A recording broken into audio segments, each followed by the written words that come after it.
नीरू का बेटा फौज में बड़ी पोस्ट पर था। वो हमेशा तैनाती में बाहर रहता। घर में अकेली नीरू बोरियत महसूस करती थी। नीरू की सहेलियों ने उसे सलाह दी कि वो अपने बेटे की शादी करवा दे। बहू के आ जाने से सब ठीक हो जाएगा। बेटा अपार, तू तो फौज में रहता है, मुझे घर में अकेलापन काटने को दौड़ता है। तू एक काम कर बेटा, शादी कर ले, फिर बहू के साथ मैं घर में आराम से रहूंगी।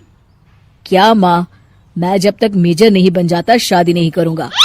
तुम कहीं घूमने घूमने जाया करो, लेकिन शादी की बात मत करो।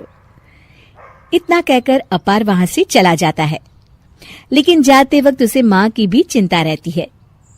एक दिन दरवाजे की घंटी बजती है। नीरू दरवाजा खोलती है तो सामने एक सुंदर सी लड़की साड़ी पहनकर सर पर पल्लू रखकर खड़ी होती है। कौन हो तुम बेटा, और तुम्हें किसने भेजा है? मेरा नाम कंचन है और मैं आपके बेटे अपार की बीवी और आपकी बहू हूँ। तभी घर का फोन बजता है। नीरू फोन उठाती है तो अपार का फोन होता है। माँ, कंचन आ गई। वो आपकी बहू है माँ, और मैंने उससे शादी कर ली है। आप अकेली रहती है तो मैंने आपके लिए शादी कर ली माँ। अच्छा बेटा, बहू तो आ गई, बहुत सुंदर है। अब ना मैं आराम से घर में खुश रहूंगी। इतना कहकर नीरू जैसे ही कंचन की तरफ देखती है, वो उसके पैर छूती है। नीरू कंचन को आशीर्वाद देकर गले लगा लेती है। अगली सुबह नीरू सोकर उठती है तो अरे, सारा घर कितना चमक रहा है। इतनी सुबह घर का सारा काम किसने किया? तभी कंचन हाथ में स्वादिष्ट नाश्ता और चाय लेकर आती है और टिपॉय पर रखकर कंचन के पैर छूती है। बहू को देखकर नीरू काफी खुश हो जाती है। वो कंचन से कहती है, कंचन बेटा, आज मेरे घर में किटी पार्टी है, तुम मेरी सहेलियों के लिए कुछ अच्छा बना लेना। माँ, मुझे अच्छा बनाना नहीं आता, आप बता दीजिए, मैं बना दूंगी। अरे मैं भी तो नहीं जानती। ऐसा कर, शाम को इटालियन खाना, सी फूड और हाँ, चाइनीज खाना बना लेना, ठीक है? कंचन नीरू की बात सुनकर खुश हो जाती है। हाँ माँ, मैं तो ये सब बना सकती हूँ, आप चिंता ना करें। शाम को नीरू की सहेलियां आती हैं, जहाँ कंचन अकेले बनाए स्वादिष्ट खाना बनाकर खिलाती है। वो सारी सफाई कर सबको खुश कर देती है। कंचन अंदर किचन में जाती है कि तभी नीरू की सहेली बोल पड़ती है। अरे नीरू, तेरी बहू तो बड़ी परफेक्ट है, तेरी हर बात मानती है और सारा काम भी अकेले करती है, तुझे शिकायत का मौका भी नहीं देती। लेकिन क्या फायदा, बेचारी नीरू का जीवन तो बहू के आने के बाद भी बोरिंग का बोरिंग ही रहा। क्यों, ऐसा क्यों बोल रही है? अब तो मेरे साथ मेरी बहू भी रहती है।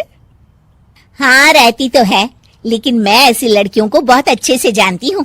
ये सारे काम इसलिए करती है कि तुझे लड़ाई करने का कोई मौका ना मिले और तू फ्रस्ट्रेट हो जाए, समझी? नीरू भोली सूरत बनाकर कहती है, नहीं, मैं नहीं समझी। अरे, घर में सास बहू की लड़ाई ना हो तो घर भी भला घर लगता है क्या?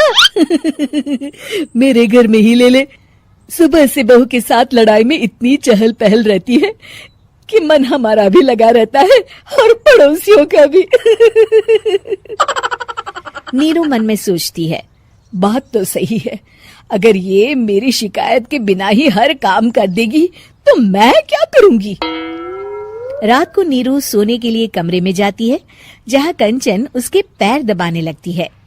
नीरू को अच्छा तो लगता है, लेकिन वो किसी भी तरह से उससे लड़ाई करना चाहती है। बहू, दर्द पैर में नहीं सर पर है और तू मेरे पैर दबा रही है। मैं सर दबा देती हूँ माँ जी। ये कहकर वो उसका सर दबाने लगती है। तू एक काम कर, मेरे लिए बादाम वाला दूध ले आ, जा। कंचन जाकर सास के लिए दूध ले आती है। अब नीरू उसे जो कहती कंचन झट से कर देती। बहू, जरा छत से जाले निकाल दे। जी माँ जी। कंचन 5 मिनट में ही पूरे घर के जाले साफ कर देती है। नीरू तो देखती की देखती ही रह जाती है। कमाल है, ये तो हर काम कर रही है। तरस गई मैं तो इससे लड़ाई करने को। इतना कह के नीरू चली जाती है। नीरू को एक दिन कंचन पर इतना गुस्सा आता है कि वो सोच लेती है आज तो उससे लड़कर ही रहेगी। मौका देखकर नीरू कंचन को पैर से लंगड़ी देकर गिरा देती है, जिसके बाद जो होता है नीरू को विश्वास ही नहीं होता। जमीन में 2 भागों पर गिरी कंचन के सारे पुर्जे बिखर जाते हैं। स्प्रिंग और उसके अंदर से रंग बिरंगी लाइट जलने लगती है। तभी घर की घंटी बजती है। नीरू डरकर दरवाजा खोलती है तो सामने अपार खड़ा होता है। क्या हुआ माँ, तुम इतना डर क्यों गई? कंचन ने कुछ किया क्या? कुछ कहा क्या उसने? मैं अभी बताता हूँ। तभी अपार की नजर कंचन पर पड़ती है। अरे माँ, तूने ये क्या किया? कंचन को तोड़ दिया। तुम्हारी खुशी के लिए मैंने रोबोट को तुम्हारी बहू बनाकर भेजा था, जिससे तुम्हारी हर इच्छा पूरी हो और तुम खुश रहो। माँ, ये तो इंसान थी भी नहीं, इससे तो गलती हो ही नहीं सकती थी। फिर आपने इसे क्यों तोड़ा? क्या गलती थी इसकी माँ? बेटा, इसकी सबसे बड़ी गलती ये थी कि ये इंसानों की तरह सास से लड़ाई नहीं करती थी। अपार माँ की बात सुनकर हैरान रह जाता है। दोस्तों, हमें उम्मीद है कि आपको हमारी ये कहानी पसंद आई होगी। कृपया हमारे चैनल को सब्सक्राइब करें और सभी अपडेट्स के लिए बेल आइकन जरूर दबाएं। और हाँ, वीडियो लाइक और शेयर करना मत भूलिएगा। Bye bye.